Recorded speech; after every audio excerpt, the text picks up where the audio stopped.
And I'm going to tell you what really leads to success and makes TEDxers tick.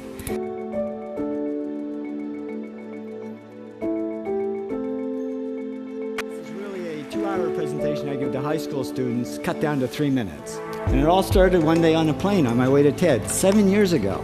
And in the seat next to me was a high school student, a teenager, and she came from a really poor family. And she wanted to make something of her life. And she asked me a simple little question. She said, "What leads to success?" And I felt really badly because I couldn't give her a good answer.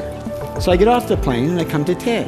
And I think, geez, I'm in the middle of a room of successful people. So why don't I ask them what helped them succeed and pass it on to kids?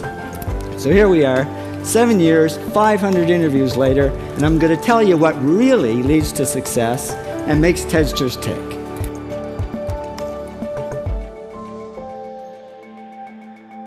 And the first thing is passion. Freeman Thomas says, "I'm driven by my passion." TEDxers do it for love, they don't do it for money. Carol Coletta says, "I would pay someone to do what I do." And the interesting thing is, if you do it for love, the money comes anyway. Work. Rupert Murdoch said to me, "It's all hard work. Nothing comes easily, but I have a lot of fun." Did he say fun, Rupert? Yes. TEDxers do have fun working, and they work hard.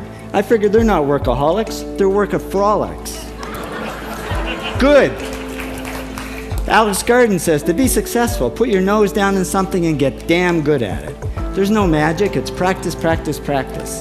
And it's focus. Norman Jewison said to me, "I think it all has to do with focusing yourself on one thing." And push. David Gallo says, "Push yourself. Physically, mentally, you've got to push, push, push. You got to push through shyness and self-doubt." Goldie Hawn says, "I always had self-doubts. I wasn't good enough, I wasn't smart enough, I didn't think I'd make it." Now, a lot of kids tell me they want to be millionaires, and the first thing I say to them is, okay, well, you can't serve yourself. You got to serve others something of value, because that's the way people really get rich. Ideas. TEDster Bill Gates says, "I had an idea. Founding the first microcomputer software company." I'd say it was a pretty good idea. And there's no magic to creativity and coming up with ideas. It's just doing some very simple things. And I give lots of evidence. Persist. Joe Kraus says persistence is the #1 reason for our success. You got to persist through failure. You got to persist through crap, which of course means criticism, rejection, assholes, and pressure. So the answer to this question is simple. Pay $4,000 and come to TED. Or failing that, do the 8 things, and trust me, these are the big 8 things that lead to success. Thank you, TEDsters, for all your interviews.